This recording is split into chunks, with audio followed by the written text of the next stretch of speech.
Kampuni ya Microsoft imechukua uamuzi wa kusitisha baadhi ya huduma zake za Azure Cloud na AI kwa jeshi la Israeli, kitengo cha ujasusi, baada ya uchunguzi kuonesha kwamba huduma hizi zilitumika katika mfumo wa ufuatiliaji wa Palestina katika maeneo ya Gaza na Ukingo wa Magharibi. Mfumo huo umetumika kukusanya na kuhifadhi maelfu ya simu za wananchi, kuchanganua mawasiliano kwa kutumia teknolojia ya AI na matumizi mengine ambayo Microsoft imesema yanakiuka masharti ya huduma. Uchunguzi wa pamoja uliofanywa na vyanzo vitatu vya habari umegundua kuwa tangu mwaka 2022 jeshi la Israeli lilitumia huduma za Microsoft kuhifadhi na kuchanganua mawasiliano ya raia wa Palestina.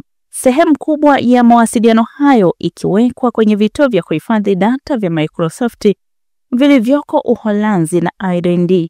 Mfumo huo uliwezesha jeshi la Israeli kurudia kusikiliza sauti za watu na kutumia akili bandia kufuatilia taarifa binafsi za raia. Baada ya uchunguzi huo, Microsoft imefanya tathmini ya ndani ambayo imethibitisha kuwa huduma zake zimehusishwa na matumizi ya kijeshi na ndio imeamua kuchukua hatua ya kusitisha huduma hiyo.